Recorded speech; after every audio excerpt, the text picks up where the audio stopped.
De volta para toda a nossa audiência, vamos falar sobre a prisão de Jair Bolsonaro, se ela fortalece Tarcísio de Freitas para a eleição de 2016, se enfraquece, por exemplo, o nome de Flávio Bolsonaro.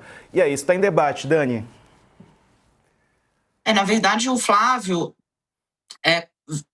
ele próprio, né, implodiu um pouco da construção que vinha fazendo em torno de seu nome pela participação nesse desfecho, de novo, lamentável, né, que teve o ex-presidente Jair Messias Bolsonaro.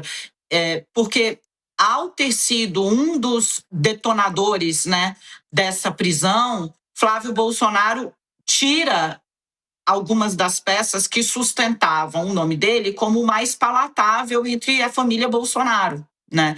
Por quê? Porque ele era ali apontado como o filho mais equilibrado, o filho que tinha maior trânsito na política, o filho que sabia conversar, o filho que articulava, né? O filho menos belicoso em redes sociais, o filho que tinha trato com as autoridades, inclusive no judiciário, né?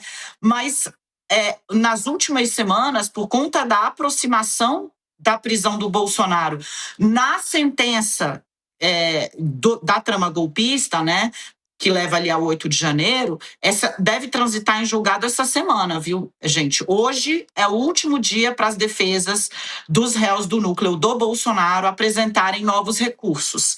A partir daí, é um teste de paciência do ministro Alexandre de Moraes, que esses recursos são meramente protelatórios, ou seja, estão apenas tentando adiar a execução da sentença. No caso de Bolsonaro, são 27 anos e 4 meses de pena, porque ele é considerado o líder da organização criminosa que urdiu a trama golpista, ou não, né? Hoje é o último dia para as defesas tentarem novamente convencer o Supremo a amenizar ou reverter, né, o veredito, o que é absolutamente improvável dado o contexto. Então, voltando a falar de disputa política, sim, Flávio comprometeu essa semana por ter sido um dos detonadores da prisão do ex-presidente Jair Bolsonaro. Ontem, Tarcísio de Freitas se manifestou cedo, disse que Bolsonaro era inocente, e aí eu queria conectar com o que o Sakamoto estava falando aqui, o nosso público na internet acompanhou toda a análise dele sobre o discurso, né, em torno da tornozeleira,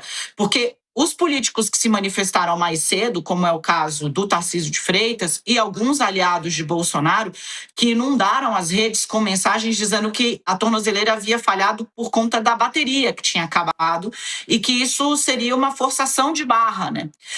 À medida que os fatos vão sendo esclarecidos, essas versões vão caindo por terra, até que se chega ao vídeo.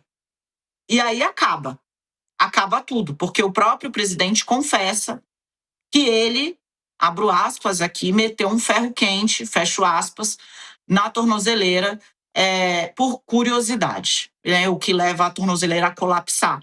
Então, tudo ficou muito difícil, sabe? Essa reunião de hoje é meio que para organizar discurso, tentar colocar as coisas em um novo termo de articulação política. Por quê? Porque no final de semana o que se viu foi uma bateção de cabeça imensa, inclusive para organizar. Nem o advogado do Bolsonaro, né, escapou. O Paulo Cunha Bueno, ao sair da Polícia Federal, ele fala: a história da tornozeleira é uma narrativa. E aí vem o vídeo. As pessoas falam, tem a imagem, é narrativa, porque não precisava. Como não, né?